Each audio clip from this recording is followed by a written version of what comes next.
Welcome back to Let's Talk Boundaries. Joining me is the incredible Keisha B, author, podcast host, and grief coach who has dedicated her work to helping people process pain, reclaim their strength, and heal from the wounds of the past. We're discussing a topic that affects so many: how to heal from your childhood traumas, not only for you, but for those who follow behind you.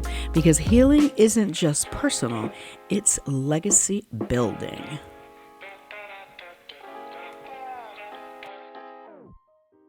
I am excited to bring to you Miss Keisha Barron-Brown. I did her podcast, Keisha B, Heart to Heart.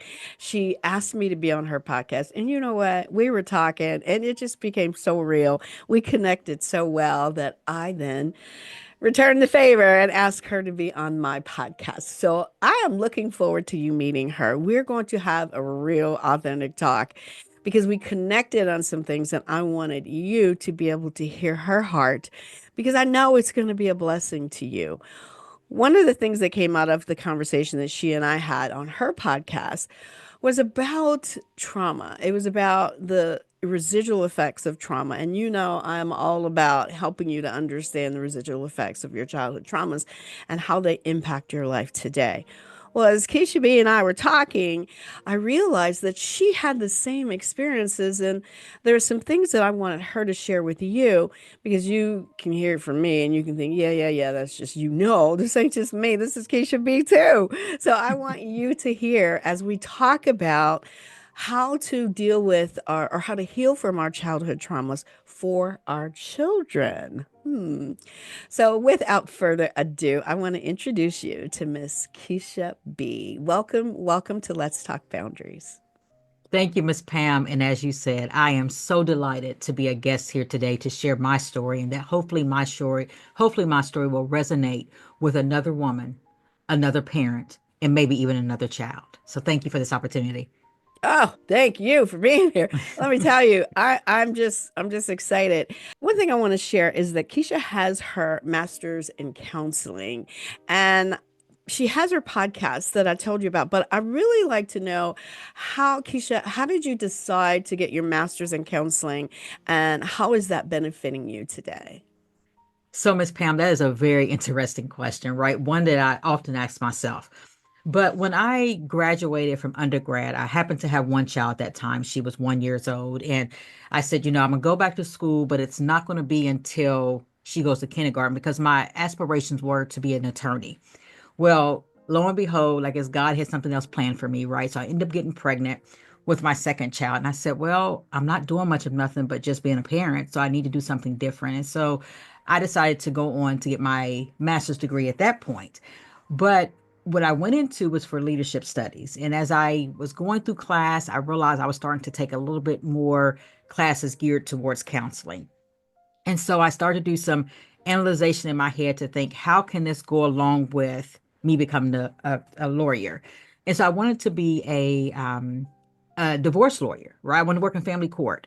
And so I thought, in order for me to be able to understand families and the dynamics that go on in divorces, and and to be able to understand the effects that a divorce can have on a child, what better thing to have than a degree in counseling to be able to understand families. And so that's actually how I got into taking classes in counseling. But here's the ironic part about this, Mrs. Pam, is that as I started going through the coursework, I realized that it wasn't about me helping other people. It was about me learning something about myself that for so long that I had not dealt with, for so many different reasons that I'm sure we'll talk about later on within this podcast. So ultimately, as I got the degree to go on to law school, which I never became an attorney, I realized that it really was for me, unbeknownst to me understanding that at that point. Well, isn't that amazing how God works? Yes. Gives us the things we need to get to do the things we need to do. You have been equipped to do what you're doing today, Keisha. Thank you. Thank you. So, when you think about a law school, what happened with law school or law school going to for law? So I must say, Miss Pam, I am an overthinker, right? And but even with overthinking comes that doubt, right? Of procrastinating, I'm going to get it done, or I'm not able to take my LSATs, not because I don't have the academic skill set, it was the doubt I had of myself of failing. And so, where I had that doubt of failing, which also goes back to trauma, right? It didn't allow for me to push forward to say, I'm going to go ahead and study for the LSAT. I'm going to go ahead and sit for the LSAT so that I can be accepted into a law school. So, basically, what happened for me is that I became my own worst boundary, that I did not allow myself to move past that wall of academia to go further into what I actually aspired to do for life. But life goes on. So tell Yes. us what happened then, because you guys pretty exciting story. Yeah, so I was able to obtain my master's in counseling, actually correctional counseling. And through that, I have, over the course of years, been in settings of criminal justice as a therapist. I've been in settings of social services. I've been in settings of academia where I worked at a university. So I've been able to utilize my education as well as my personal life stories to be able to help other people with my background in counseling. But also, I must say, the counseling degree also allowed for me to look at parenting a little bit different, to know how to show up in different spaces for my children. Because as we know, not every child is the same. You may not approach situations the same. So there were times I think that I was able to be a little bit more patient because of my skill set. Well, that's interesting because one of the things that I tell people was going through my traumatic childhood. The best thing that could have happened to me in learning how to raise children was being mandated at a particular time to attend parenting Mhm. classes. And even though it was a bad mandate for me, it was the best thing that ever happened to me because I realized that I did not know how to parent. Mhm. So I wanted to talk about something that's very, very sensitive and very powerful. You and I talked about it, is about your parents, how you Yes. grew up and why it's so significant that you look at parenting as your own, as being a mom Mhm. in a different from a different perspective. So tell us a little bit about your parents and what happened. Yes, so thank you for that story. I mean, thank you for that question, Miss Pam. So my story goes all the way back to prior to me having an understanding of what life really was. And that was being that I had two parents that were heavily addicted in the drug game.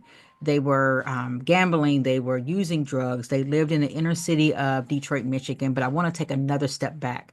I had a mother who came from West Virginia as a very naive country girl into the city. And so, being that that was the case, it was easy for her with all her trauma to get wrapped up in the lifestyle of drugs and gambling and all the things that come with that. And so, with that came me, myself, Keisha. So, I was born into two parents that I know wholeheartedly love me, but their addiction didn't allow for them to provide all the love that I needed. Right. And so, what does that mean? That means that I saw a lot growing up. That means by the age of 3, I remember my father lying on the stairs murdered. Again, at that time, I didn't really understand why. I didn't really understand what death was, but here I am, 48 years old, and I still visualize my father lying on the steps dead. And I'm sorry, Okay. I was how 3. how old were you when this happened? I was 3 when my father was murdered. Okay, okay. Yes. So we talk about trauma and we talk about here I am, 48 years old, 2 weeks short shy of being 49. And I still remember that 3-year old girl seeing her father lying on the stairs murdered. And so as we fast forward into my life, my mother and I continued to reside in Detroit, Michigan. And I saw a lot still, right? We didn't talk about my father, but what I saw was my mother continuously indulging in drugs. Me knowing that I needed to go to school, but I also worried about if I go to school, when I come home, where's my mother going to be? Right. And so, unfortunately, on March the 1st, 1985, as I was exiting the school building, I was approached by a white gentleman whom I believe identified himself as a police officer. And he asked me to go back into the school building with him. And Miss Pam, being that I was raised with manners and being that I was raised with respect, I didn't disrespect him. I didn't ask any questions. I just did what I was asked to do. And so as we were in the building, I remember seeing all these adults run back and forth. But again, I stayed in a child's place. And as we left the schoolyard, I remember looking over at my apartment building. But more importantly, I remember like going downward in my seat because I didn't want my peers to see me in the car, see me in a police car. So all I'm thinking as we're going to this from unfamiliar place was my mother must be in jail because I knew all the things that she had been doing. And I was only 8 years old at this point. And so I remember seeing the gentleman type up a report. I remember seeing a few words on the report, head, shoulder, but nothing really dawned on me what that meant. And so as he took me into an office with a lady, I remember sitting on her lap and I remember her looking at me saying, "Your mother has been murdered." And at 8 years old, where most kids are probably going to be shocked, crying, all the things that people believe looks like grief, I sat there and I didn't have any emotion. And I went from there to a foster home. And I will summarize that part of it being that my aunt from West Virginia later came to get me a few days later. And that's how I ended up here in West Virginia. And from that, Miss Pam, I often use the words that when my mother's casket closed, so did everybody else's mouth. No one asked if I was okay. As we know in most black homes, what goes on in the home stays on in the home. There is no such thing. There was no such thing as mental health back then. There was no such thing as talking to a therapist. And so I didn't talk to anybody.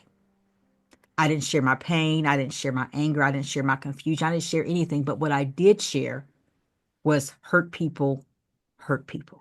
And I began to exhibit the symptoms of grief, but unbeknownst to me, I did not know that's what that was. And how did you begin to exhibit? What were some of the manifestations of that grief? Fighting was a hobby for me. I love to fight. I would do whatever it took to encourage someone to hit me because I just wanted to hit somebody. And so oftentimes it happened, right? But they didn't understand the reasons of the why. Or one would say I had a very nasty disposition, and I would have to agree because, again, I didn't know any different. That's what I knew. That was my defense mechanism. I didn't want to be bothered with. I didn't want to talk. I didn't want to talk to anybody because no one was talking to me about the things I needed to talk about. And so as I, grew up in a home with my aunt, and I reference her as my aunt for this particular podcast, but in the setting of growing up with my aunt, she asked me to call her my mother. But in that setting, I know they love me. But because I didn't really understand, I felt that I wasn't getting the love that I deserved. And it's not because she didn't have it to do. It's just I didn't accept it because it wasn't my mother, if that makes sense. Oh, yeah, you were defiant. I mean, you were angry, you were confused, you were backed up against the wall, and of course you would come out fighting. Mhm. So, when I think about your nurturing, because as you know, a child that deals with experiences childhood traumas, one that experiences the nurturing of an adult becomes far more healthier in dealing with life. So would you say, or I don't know, would you say that your aunt, or what she wanted you to call you, her mom, do you think she understood what was needed for you to do that nurturing, or what kind of nurturing did she provide to you? That's a very good question. So let me go back for a second. My aunt is my mother's sister. And many times throughout my mother's life of just the dysfunction of her not being able to provide everything she could for me, I would often come to West Virginia. And I know it's for safety reasons. I know that now. And my aunt was my favorite aunt, right? She always showed up for me. She always made sure that she called to make sure I was doing what I was supposed to do when I wasn't in her eyesight. And so I know at this age of my life that when she asked me to call her mother, it wasn't because she was trying to have me forget about my mom. It was because she wanted me to feel a part of the family. She wanted me to not feel any different than one would if they had to be referenced, if I had to reference her as my aunt at that moment. But this is what I also understand. She too was hurting. She had just lost her sister, right? And so she showed up equipped the best way that she knew how to show up. Now, Miss Pam, I'll tell you, had you asked me this 10 or 15 years ago, I wouldn't be able to give you this answer. I'm just going to be very honest with you. But through healing, I'm able to see it through a different lens to understand the why I was asked to do that. And so I'm going to give her credit to say she was able to love me, nurture me the best that she could. But the reality of it is, my umbilical cord wasn't attached to hers. So she gave me the love that she was equipped to give to me as an aunt who stood in the place of a mother. That's a great response. It's a great explanation. So I appreciate you sharing that. And you said now. you're able to give that answer. What did it take for you to heal or to begin that Wow. healing process? So I want to say I started this healing process a while ago. And I started when I was working on my master's degree, and I got asked a question in class. It was called Family Ties. And the teacher said, define who you are in your family. And I had never thought about this besides the anger part I had and the resentment part I had. And I remember looking and I remember explaining a jigsaw puzzle. And I said, if you see a jigsaw puzzle and you're doing it on a, you're putting it together on the table and you see all these pieces and you get closer to the end and there's some pieces that look alike and you do your best to put those pieces into the place. And the more and more you try to put it into place, you realize it just doesn't fit and it keeps bending. Right. And so that's how I began to say, wait a minute. The more and more I try to see my aunt as my mother, I'm having all these unexpected, unrealistic expectations of her. Accept her for who she is and don't have any unrealistic expectations. And that's where my healing first started, is that I recognized who I was in the dynamics of her home. And then as time went on with maturity, it allowed for me to have a little bit more healing. And I'm sure we'll get to this maybe at the end of the end of this episode. But once I lost my son in 2021 and I had to sit down to find space to begin healing of my son's death, I wrote a book called Through the Eye of a Cracked Soul. And that's really where the real healing began, because I had to find space to deal with my mother's death. I had to find space to deal with my father's death. I had to find space to deal with all the other things that I made myself believe was a flaw of other people. And that's how I found healing with other things that I had no control over. Well, let's go there because that is so significant. You have the loss of your dad, you have the loss of your mom, both of them being murdered, and then you have the situation with your son. And there's so many other things, but let's go there. Let's go with your son. What happened? So yes, so in 2020, my then 20-year-old son started dealing with some health issues that was unbeknownst to us because he was a very healthy young man. And so as we began to learn that he was having that he was facing some kidney disease, it was a very trying time for our family. And then ironically, as you and I are talking the day after Mother's Day, on Mother's Day of 2021 is when I learned that my son was then in kidney failure. And so, as months went on, trying to navigate our new, trying to be supportive of my son, trying to be supportive of my other children, be supportive of my grandson, life took a different turn for us. And on October the 26th, 2021, unfortunately, my son had been in the hospital at this point for 8 weeks from kidney disease and another illness due to the pandemic. And unfortunately, my son, he transpired and went on to his better place of living.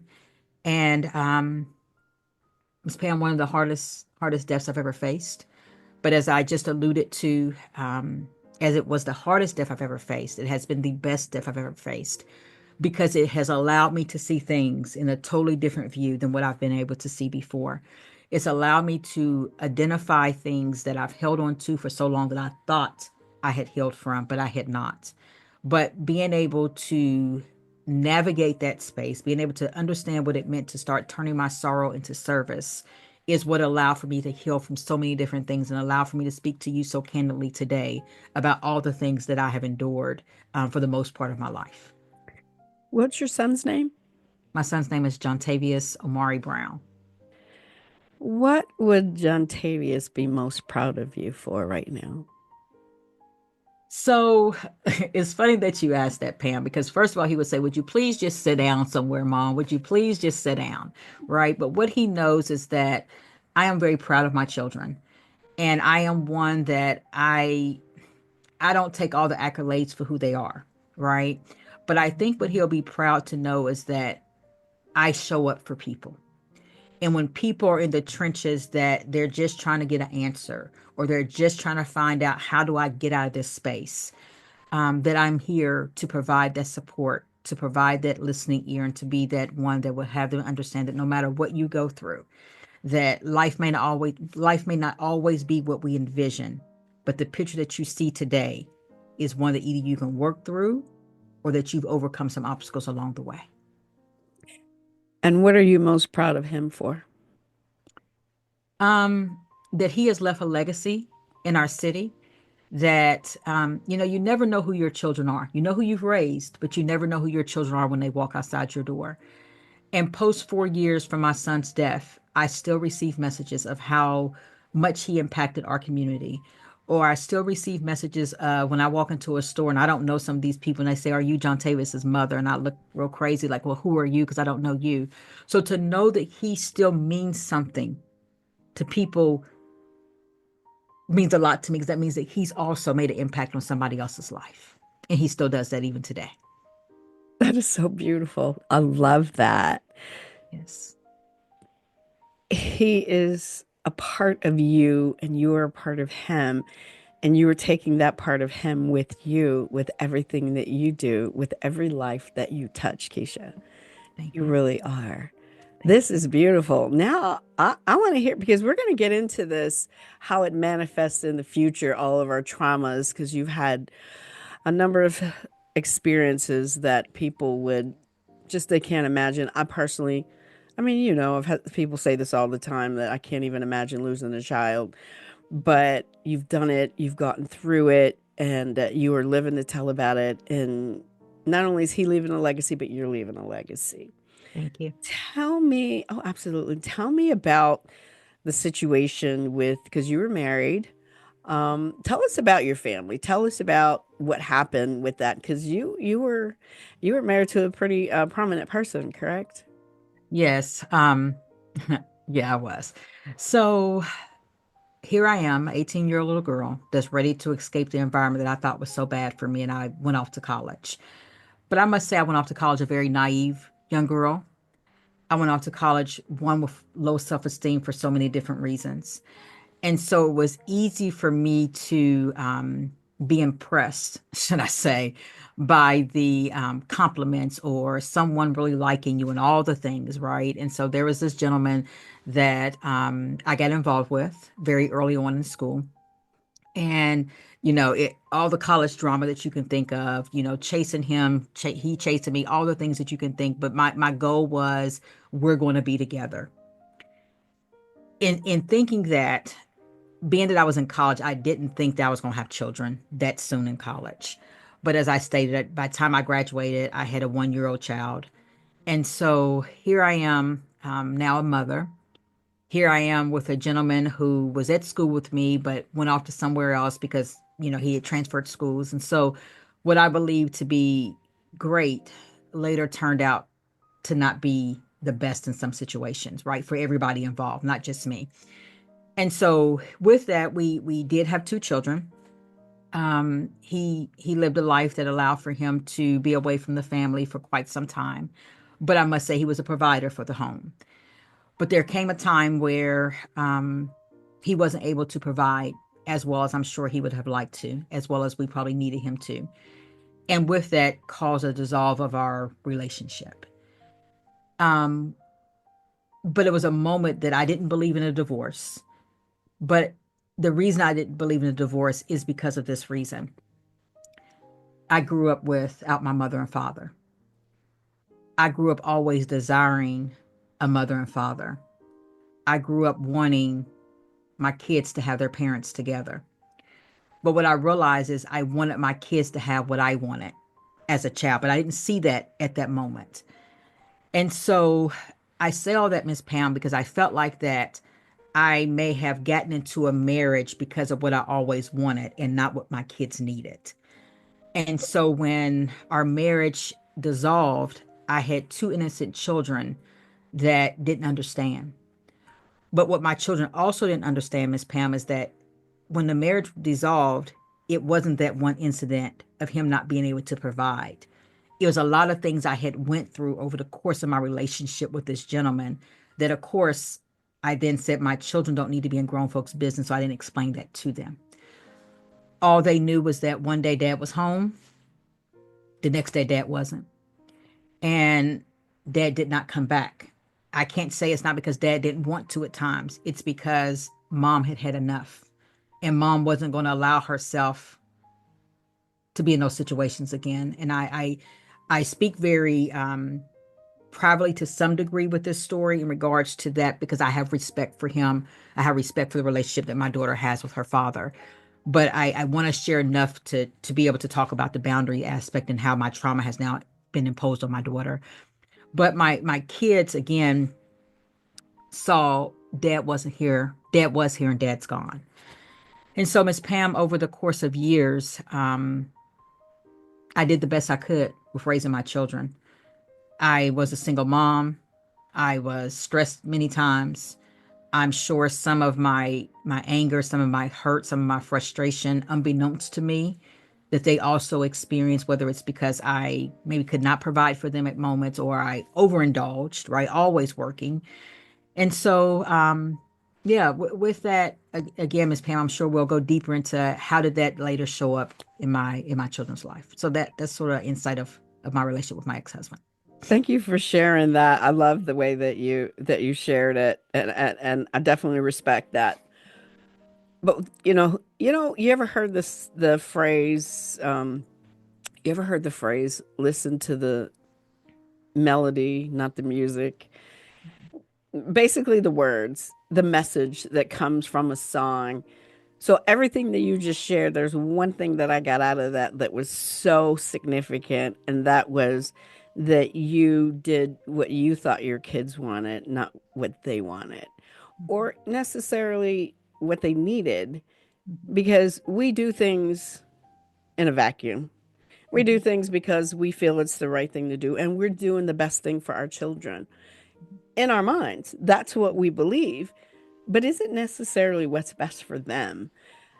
And the hindsight that you have that is phenomenal, because I want people to hear that even though we do things for our children, we may think it's the best for them. It may not be the best for them, but we don't know that. We just still do the best that we can.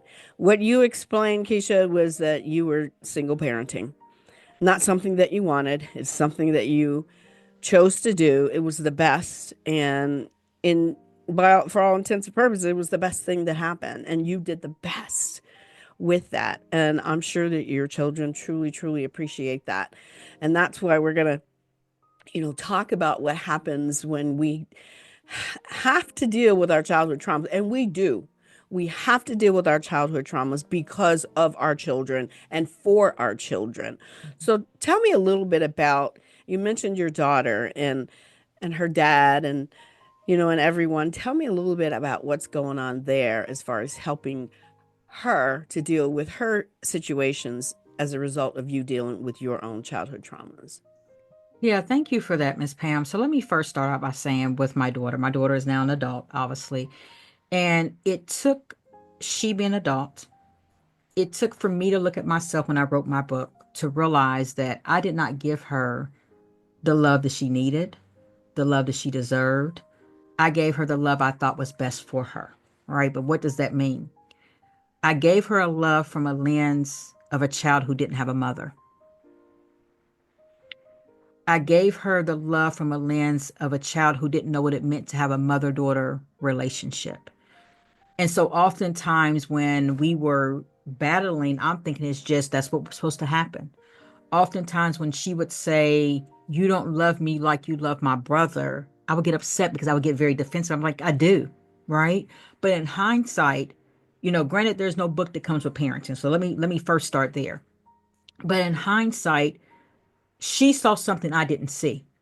She saw that maybe when she was looking at her other friends, and we all can compare, right? We all have done that, that her mother may have not been showing up in areas that she needed, like some of her other friends, because I wasn't, because I did not understand what a mother daughter relationship really looked like. So I sure in the heck didn't know what it felt like. Right. And so that's why I say when I did the best I can do, I did the best I can do, but it may have not been what was best for her. So as a parent, sometimes we have to acknowledge our flaws and we have to be able to say we're sorry. And so with this growth that I am in my life, I've been able to look at her and tell her that I'm sorry. But let me pull this onion back and explain what this means. What this means, Miss Pam, is that as I look at my daughter in her now adult life, I question often, and we've talked about this more recent, does she know what a healthy relationship looks like with a man? Right? It's real easy probably for a listener to say, well, she may not because she didn't have her dad in her life. Or it may be easy for me to have said before, maybe she doesn't know that because her dad wasn't in her life. And that has a small part of it too. But I do as well. I have a part in this as well. Because I think where I forced myself to be in a relationship and be in a marriage because that's what I wanted was a family because I didn't have. I gave my kids that, knowing that me and my was boyfriend, then husband, now ex-husband, we didn't have the best relationship. I need to be real. We had a college relationship where we lusted over each other. I probably was trying to do my best to make sure I had him and nobody else did because he was a star basketball player, all the things, right? But here's the reality. If he cheated on me when I was in college, I can't change nobody's son. He can't change nobody's daughter, right? So I had all the red flags there, but because I wanted a family, I got married, right? Maybe I could have just stayed the girlfriend. I don't know, right? But I did what I always desired to have. And so what happened was because of my childhood trauma and my wants, I now have imposed trauma on my children. Because what kid doesn't want a family? What kid doesn't like to show up with a mother and father together? Because let's be real, right? The world makes people think two-parent homes is the best homes ever. But now I have a daughter who doesn't know what a healthy relationship is. And again, I'm gonna say it's because some of her mother. Because here's what happens. When someone makes my daughter mad in a relationship, she's done with them. She's gone. She's a ghost, right? And hear me out. I'm not saying that she should put up with everything her mother put up with, but all she remembers from her kid's land to 7 years old is that I think my daddy was here one day and he was gone. So my mother must not want him anymore. He must have done something wrong. My mother didn't want him anymore. So now in her mind, from 7 to 27, she has this Polaroid picture in her head. And we all know what that looks like, right? When she shakes it, that image is still there. One day my daddy was here, and the next day my daddy's gone. And so, with that, this is hindering her relationship, right? But let me take it a step further, Miss Pam.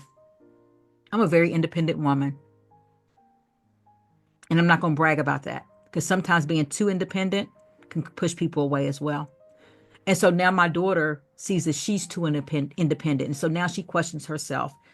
Can I not get a relationship? Or can I not have guys do nice things for me because it feels uncomfortable because I've always been taught to be independent because that's what my mother did. My mother made a way. And so here we talk about trauma. Her mother's trauma is now imposed on my child.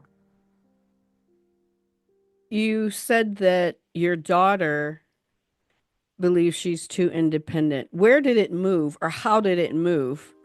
And what influence did you have on it moving from being independent, proud, confident, I'm an independent woman, to having that TOO word put in front of it? Hmm. So I alluded to being a single parent. What I didn't allude to was that having $0 in the bank, brand new house, brand new car, two kids, how do you make it? You do whatever it takes, right? You work all hours of the night. You stay up, you braid hair. This is my life, right? I worked all day. My kids go to school. When we all come home, I'm up to 2, 3 o'clock in the morning braiding hair because I had to figure out a way to make it for my children.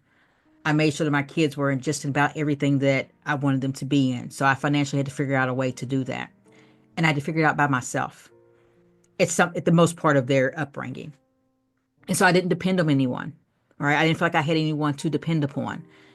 And so I just had to do it. And so what happened was you had these two innocent children looking from their bedroom, watching their mom do all these things by herself, not asking for help. And so let's be real, parents. We are reflections. Who our kids look at when they're looking in the mirror, they're not looking at themselves, they're looking at you. And so what my child saw is what she itemized. I mean, what my child saw is what she idolized as a kid. But now she see it to be a flaw of her characteristic. Mm. And how do you help her, nurture her through that? Because she's carrying around childhood wounds, but she's an adult. But we as parents, especially as moms, we're still those nurturers. Mhm. And how do you help to nurture her through that to get to the realization that it moved from independent to too independent and where to go from there?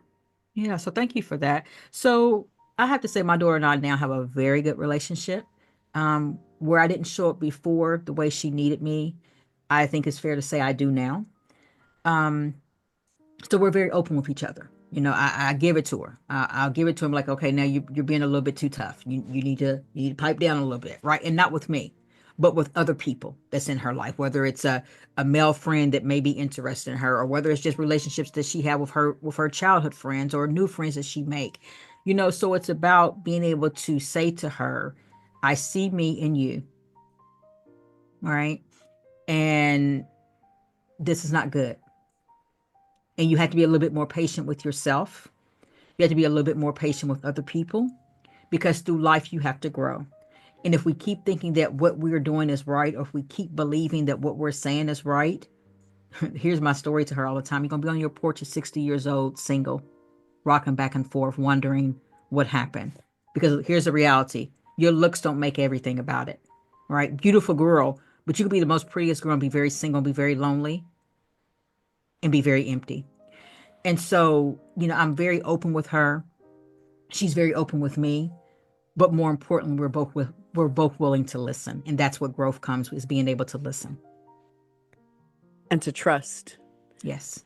To trust one another after what you've been through. But it sounds to me, Keisha, like no matter what you all have been through, that you have always been there for one another. And that's what creates that level of trust. Yes. I'm amazed. I'm just proud. I just love hearing it. I don't have that relationship with my children, so I know what it's like to be as a single parent, to go through the struggle, but to get to this point where you're able to have that relationship as an adult. But most importantly is your transparency with her and wanting the best for her. And if you want the best for her, you have to be transparent. You have Mhm. to build that level of trust so that they don't repeat it. And like I said in my first book, is about disrupting the cycle of childhood trauma. Think about it. You've all experienced trauma, everyone in your family.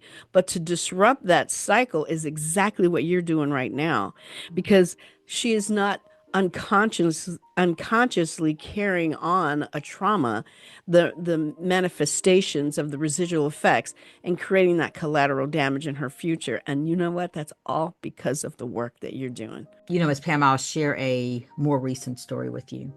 So as I made mention, my son passed away 4 years ago. When he passed, he left behind a 1-year-old son. And I've been very involved in his life from birth, even as of today. Right before I got on this call, I got a call in reference to, his behaviors, but whatever, that's neither here nor there. But there were some trying times with his mother and I for many different reasons, right? A lot of just misconceptions, a lot of hurt feelings, a lot of symptoms of grief, all the things, right? And so what I realize is that my grandson looks up to us both, and we're very impactful and very empowering in his life. But his mother also looks up to me as well. And so, yesterday being Mother's Day, as I stated from the beginning, brings a lot of different emotions for me, not just because it's Mother's Day, but because, my son was diagnosed with kidney disease on Mother's Day. Mother's Day come now, and I have two kids physically here on earth with me and one that's no longer with me on earth. So it brings up all these different emotions. And so each Mother's Day, I show up not knowing what the day is going to bring. And I just say, whatever it brings, I'll be prepared for it, right? So yesterday I decided I was going to take my grandson and my other son, who's my younger son, to Dave and Buster. And so we're there, we're engaging, we're having fun. And I don't know, I don't remember how things went for me to find out that his mother was also in the same area that we were in, because we had driven like 45 minutes away from our house. And so I said, why don't you come in here and play with us at Dave and Buster? And she was real hesitant initially. And I'm not sure she's going to listen to this story, but I'm sure she's going to appreciate this. And she said, but Miss Keisha, my boyfriend's with me. And I know how you feel about it. And I said, you're right. And she says, not only is my boyfriend with me, but so is his daughter. And I know how you feel about it. And I said, you're right. I said, but in this moment, I could be understanding. I said, why don't y'all come in and we'll all, enjoy the moment together. And so I'm sure it was very uncomfortable initially for everybody, right? And so, of course, we're engaged and we're there about 15, 20 minutes before it's time for everybody to leave. And throughout the course, I was snapping pictures of different memories for everybody to have. And so I looked at the young man and I know his family. And I have to say, he's always been respectful to me. I think they've been together now for about 2 years. And I looked at him and I looked at her and I said, I want you all to know something. This is very uncomfortable for me. I'm not going to sugarcoat it, right? But I want all of us to take a picture together. But I have to tell you, I'm going to be very transparent. This is not easy for me. But Miss Pam, the reason I did this for many transparent reasons, it's not about me. It's not about that young man. It's not about his mother. It's about my grandson. It's about my grandson to be able to look at a picture years later and say, everybody was smiling for me. My grandmother was in the picture. My mother was in the picture. My mother's boyfriend, and who he may be years later when my son looks at the picture, is neither here nor there to me. But what I'm saying is, this young man has been consistent in my grandson's life. And my grandson will now have a memory that hopefully will shape his future. So it wasn't about any of the adults' feelings. It's about what means the most for this kid, because now this kid doesn't have to feel like he has to smile, put on a frown when his mother, grandmother, or mom's boyfriend is in the vicinity together. So it's about leaving a legacy, is where I'm going with the story. What you Right. have just done is you have disrupted Mhm. that cycle that would have continued if you had been selfish, Yes. if you'd only thought about yourself. Mhm. But you were thinking about him. Growing up with your daughter, your sons, you were thinking about them. So Mhm. I'm in awe. I just so respect you for what you do, and I know that everyone listening is going to probably have to grab a Kleenex too, because that's exactly what I felt like doing. But I appreciate you, I really do. So what next? What next for Keisha? Yes. So currently, I am a grief coach. So I work with mothers who have lost children. Because what I want to share, the message I want to share alongside of this message is that grief and healing can coexist. And that, every emotion that you exhibit in grief, you can also exhibit in healing. Meaning you can laugh, you can smile, you can cry. But more importantly, it's learning how to move forward on this journey that sometimes can be a little bit uncomfortable. But Miss Pam, I want to believe that in order to have change in your life, you have to meet those moments of being uncomfortable. And so what I'm doing now, like I said, is being able to help other mothers who are in very uncomfortable situations that are grieving the loss of their children to understand that I respect the grief, but I want to be able to help them heal and to be able to live a life that may still be a little bit uncomfortable, but that they deserve. And what have you learned most from all of your experience? If you were to sum it all up, what's the one thing you've learned? That life is not always scripted for us, right? That the life in which we get, we can write another chapter in our book. That chapter may make one cry, that chapter may make one smile, but more importantly, it's changing a life because your life has been changed. Very good. There are women out there who have dealt with traumas and they really want to kind of have a better relationship with their children.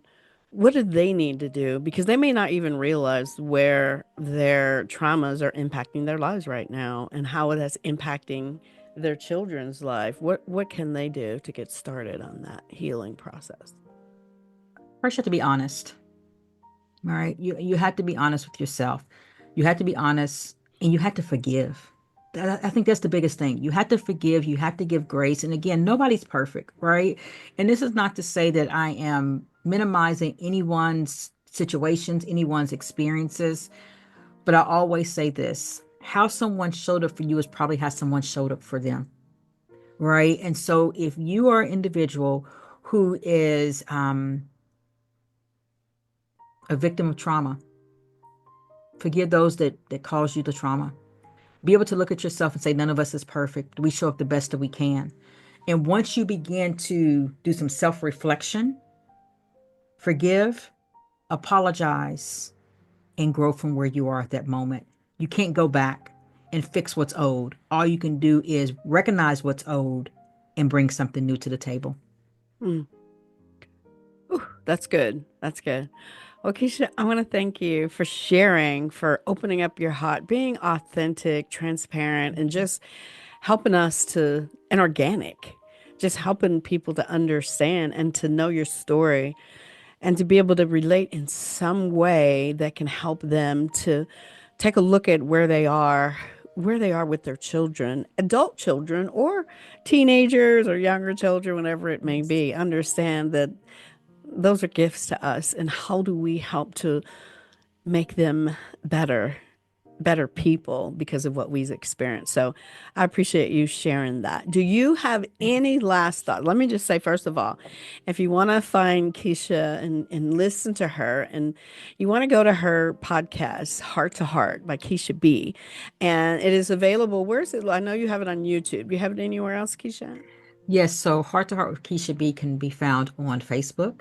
It can also be found on YouTube, but also it's on Spotify, Apple, Amazon as well. Awesome, awesome. And is there anything that, like, if they want to get in touch with you to do some things for grief counseling, how are they able to do that? Yes, they can find me on those platforms as well. You can find me on Facebook. You can also find me at www.nosorrows.com. Oh, I love that. I love that. It's no sorrows, but it sounds so peaceful to me. I don't know, maybe it's because I'm talking to you, but it just sounds so peaceful.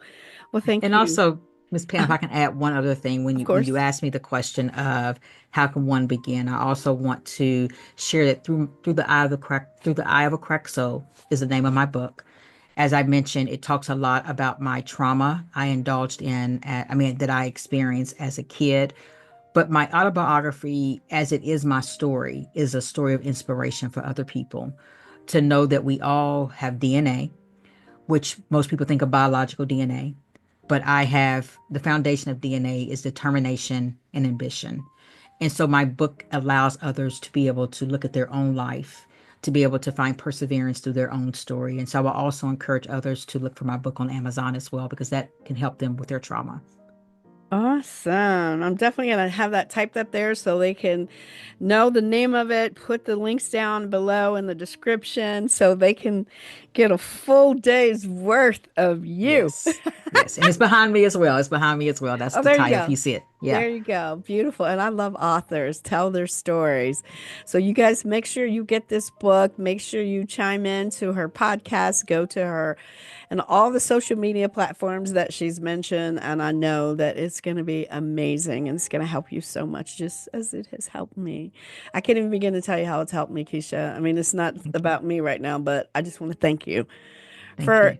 inspiring and encouraging me to really put some things into perspective about where I am in life and my relationship. So thank you. Thank you for this opportunity. Absolutely. Well, there you have it. You have Miss Keisha B. Lakeisha.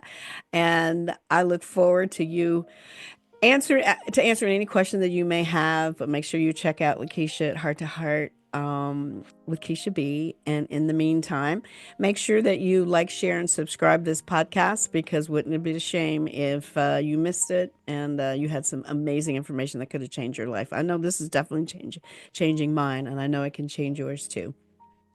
In the meantime, this is Pamela Bird, your boundaries coach. And let's talk boundaries, shall we?